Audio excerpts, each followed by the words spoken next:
Faut-il absolument un apport pour acheter? Est-ce que c'est le bon moment pour acheter en 2026? Est-ce que les taux d'intérêt vont baisser? Bonjour tout le monde, je m'appelle Dylan Abbé, je suis conseiller immobilier à Villeneuve-d'Ascq et aujourd'hui je viens répondre à vos principales interrogations sur le marché immobilier, notamment sur votre budget.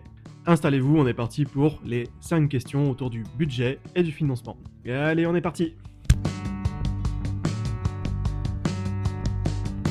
Question numéro 1, faut-il absolument un apport pour acheter aujourd'hui? On a tendance à penser qu'effectivement il faut un apport, beaucoup de plateformes mettent en avant ce fameux 20% par rapport au prix du bien, mais effectivement c'est pas toujours nécessaire. Je vous explique. En fait, ça va vraiment dépendre de vous et de votre projet. Ouais, dit comme ça, c'est vraiment une phrase bateau, mais je vais vous expliquer un petit peu plus en détail.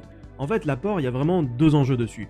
Le premier, ça va être de consoler les banques, et le deuxième, c'est éventuellement de faire passer en dessous du seuil d'endettement. Donc pour le premier point, consoler les banques, c'est pas tant l'apport que vous allez débloquer sur votre projet, que plutôt l'argent que vous avez réussi à mettre de côté.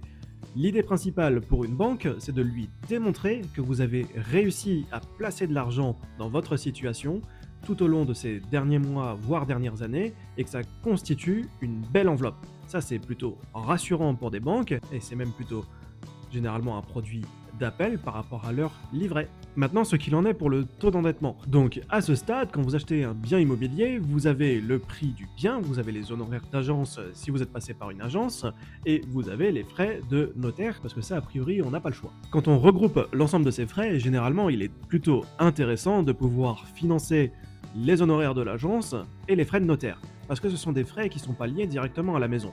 Donc, si vous les intégrez dans votre prêt immobilier, ce qui va se passer, c'est que vous allez payer des intérêts sur ces frais pendant 20 à 25 ans. Donc, dans votre intérêt personnel, si vous avez la possibilité de payer ces frais avec ce qu'on appelle un apport, c'est plutôt bénéfique pour vous. Comme ça, le jour où vous vendez, sachant que quand vous vendez, ces frais-là ne font pas partie constitutive de votre maison. Vous ne pouvez pas faire de la plus-value sur des honoraires d'agence ou parce que vous êtes passé par un notaire. Donc par rapport à ça, comprenez que le bien immobilier que vous allez acquérir, si vous souhaitez y rester 15 ou 20 ans, il n'y a pas grande difficulté à faire financer les frais qui sont liés à la vente dans votre financement. Par contre, si le bien que vous avez ciblé est votre première acquisition, il y a de grandes chances que dans les 5 à 6 années qui vont suivre, vous allez souhaiter plus grand ou un autre type de bien par rapport à votre situation professionnelle ou même familiale. Et dans ces conditions, si vous avez fait financer les frais qui sont liés à la vente sur la première maison et que vous revendez dans 5 à 6 ans, il y a peu de chances que vous puissiez vous y retrouver bénéfiquement dans cette affaire. Ensuite, par rapport à l'apport, ce qui est très important, c'est votre taux d'endettement. Si vous pouvez financer l'ensemble des frais et le bien immobilier sans débourser un euro et que vous êtes à 20% d'endettement, les banques n'y verront aucun inconvénient, puisque vous avez la capacité financière de rembourser et une capacité à vivre qui reste bien nettement suffisante. Maintenant, si avec tout ça vous êtes à 36%, effectivement, la banque vous demandera de mettre l'argent nécessaire pour redescendre au taux d'endettement de 35%, assurance comprise. Est-ce que c'est le bon moment pour acheter en 2026? Dans l'immobilier, il n'y a pas de bon ou de mauvais moment pour acheter. Il y a des bonnes opportunités et des moins bonnes. Effectivement, en 2026, quand vous êtes acquéreur, vous tombez principalement sur des mauvaises opportunités. Parce qu'on est sur un marché qui commence à redevenir normal, on est censé sortir de la hausse des prix qu'on a observée pendant le Covid, mais ça c'est pas encore tout à fait ancré dans l'esprit des vendeurs. Parce que vous avez toujours des vendeurs qui vont regarder ce qu'a vendu le voisin il y a 3 ans. Il y a 3 ans, on était en 2023, ça se vendait super fort et super bien. Et là, aujourd'hui, en 2026, quand on doit revenir à un prix normal, vous comprenez pas tout à fait pourquoi il y a seulement 3 ans, votre voisin a vendu 50 000 € de plus. Bon, ça c'est la mécanique des taux d'intérêt. On en reparlera peut-être dans une autre vidéo, parce que c'est vraiment un sujet à part. Ah, normalement, vous avez compris ce que je viens de vous expliquer. Il y aura d'autres vidéos sur cette chaîne YouTube qui devraient pouvoir vous intéresser. Alors c'est peut-être maintenant qu'il faut commencer à vous abonner à la chaîne et éventuellement de laisser un pouce bleu sur cette vidéo. Étant donné que je fais des nouveaux formats et que je suis nouveau sur YouTube, ça m'aiderait vraiment beaucoup. Merci beaucoup. Donc pour revenir à la question, non, effectivement, il n'y a pas de bon ou de mauvais moment. Ce qu'il faut, c'est trouver une bonne opportunité. Elles sont un petit peu plus rares en ce moment, en 2026. Ça ne veut pas dire qu'il ne faut pas acheter, il faut juste chercher. Mais tiens, est-ce que j'en profiterai pas pour parler de la chasse immobilière? Je suis conseiller immobilier, mais pas seulement, je suis également chasseur immobilier, c'est-à-dire que je m'occupe des projets d'acquisition et pas uniquement de vente. Si vous êtes dans le 59 ou dans le 62 et que vous avez un projet d'achat qui patauge un petit peu, que vous bloquez sur vos critères, éventuellement ça peut être l'occasion d'organiser un rendez-vous gratuit. Vous avez mon site internet juste ici, dh-imo.fr, ça vous permet de réserver un créneau en ligne directement à condition que vous soyez dans le 59 ou dans le 62, me faites pas déplacer à Montpellier, s'il vous plaît. Et dans ce rendez-vous, on va vraiment redescendre tout votre projet, vos critères, ce que vous recherchez, votre budget. On va refaire une étude de financement actualisée par rapport à maintenant, savoir si on est toujours dans le bon par rapport à ce que vous aviez en tête. Et si on est amené à travailler ensemble, je vais me démener avec tout mon réseau. Chez Propriété Privée, on a un peu plus de 3300 conseillers en France. Donc ça, dans le 59 et dans le 62, ça va. On a des bonnes équipes qui travaillent un petit peu partout pour vous dégoter des biens. Mais je vais également vous fournir des rapports d'acquisition. C'est-à-dire que dès que vous aurez trouvé votre bien, je vous fournirai un rapport précis sur la maison pour vous. Pas pour le vendeur ou pour embellir le bien, mais pour vous, pour connaître les décisions à prendre sur la négociation, sur éventuellement les concessions que comporte cette maison par rapport à votre situation, mais surtout pour pouvoir acheter dans un cadre beaucoup plus serein.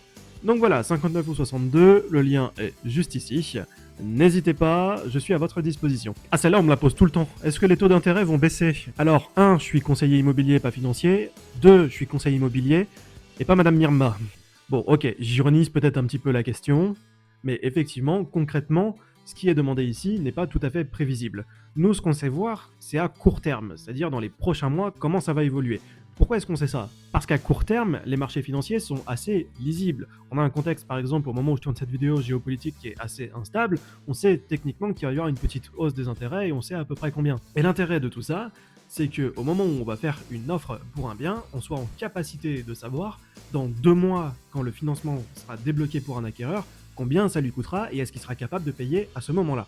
Maintenant, vous dire que les taux retourneront à 1%, la tendance générale est plutôt à non.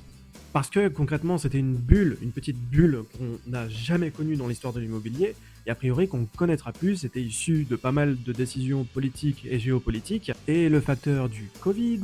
Donc, si on parle théorie, ce cas n'est pas censé se reproduire. Maintenant, techniquement, une exception, comme ça s'est produit, ça peut aussi se reproduire, mais ça ne sera pas une norme. Ça restera de l'exceptionnel, donc imaginez que les taux reviennent à 1%, on préfère partir sur non. Un marché immobilier qui fonctionne bien, c'est un marché qui sera, allez, à la grosse, entre 3 et 5%. Comment optimiser mon dossier pour la banque? Alors ça, on l'a évoqué un petit peu plus haut, sur un point en tout cas, c'est par rapport à votre rapport ou en tout cas votre capacité d'épargne. En fait, ce qu'il faut comprendre, c'est que vous allez voir un établissement financier et que vous allez lui dire « S'il te plaît, prête-moi de l'argent, je vais te le rembourser pendant 25 ans. » Amené comme ça, vous comprenez bien qu'il faut apporter des garanties. Donc si vous êtes salarié, effectivement, le CDI sera quasiment exigé, hors période d'essai. La banque ne prendra pas un risque à court terme. Bien que, oui, aujourd'hui, notre génération, un CDI, est-ce que ça a autant de valeur que par rapport à avant? Bon, on va respecter les critères. Et si vous êtes freelance ou indépendant, il faudra 2 à 3 bilans complets. Ça veut dire qu'il faut avoir 3 années où vous avez travaillé complètement du 1er janvier jusqu'au 31 décembre, vous avez produit des bilans. Donc ça, c'est toujours un petit peu plus compliqué parce que ça demande de la patience et il faut prouver vos revenus. Vos comptes bancaires ne doivent absolument pas présenter d'impayés ou de prêts immobiliers échelonnés. En tout cas, les prêts immobiliers, c'est pas forcément négatif, mais ça impactera très fortement votre capacité d'emprunt. Si vous comptez acheter un véhicule, que ce soit en leasing ou que ce soit en crédit dans les prochains mois, attendez d'abord de réaliser votre projet immobilier avant d'engager un crédit pour votre véhicule. Parce que ça, c'est un exemple classique que je retrouve des acquéreurs qui viennent d'acheter leur voiture, ils sont super contents, ils payent 300 € par mois, sauf que ces 300 € là par mois, ça ampute parfois des critères qui sont très importants dans leur projet. Donc, remettez bien les priorités en place, présentez à votre banque, si possible, un état financier qui présente plutôt bien. Pas de dette, pas d'impayés, une capacité d'épargne et des revenus qui sont stables. Eh bien écoutez, on arrive déjà à la fin de cette vidéo. Personnellement, comme je l'ai déjà fait un petit peu auparavant, j'adore ce format foire aux questions. Donc n'hésitez pas à me poser vos questions que vous avez sur l'immobilier en règle générale, ça me permettra de construire peut-être des questions qui sont un petit peu plus ciblées par rapport à vous, mon audience, et de pouvoir vous présenter très régulièrement des questions qui sont actualisées avec les vraies questions du marché en temps réel. Mais pour cela, faudra-t-il déjà que vous soyez abonné à ma chaîne YouTube, parce que si vous ne l'êtes pas et que vous n'avez pas activé la cloche, il y a peu de chances que vous ayez la notification quand je sortirai une nouvelle foire aux questions pour répondre à votre question, mais aussi de mettre le petit like sur cette vidéo, ça c'est pour m'encourager et me donner de la force, étant donné que je suis assez nouveau sur ce format-là. J'espère en tout cas qu'il vous a plu, et moi je vous dis à très bientôt, c'était Dylan Abbé, conseiller immobilier à Villeneuve d'Ascq, bye bye.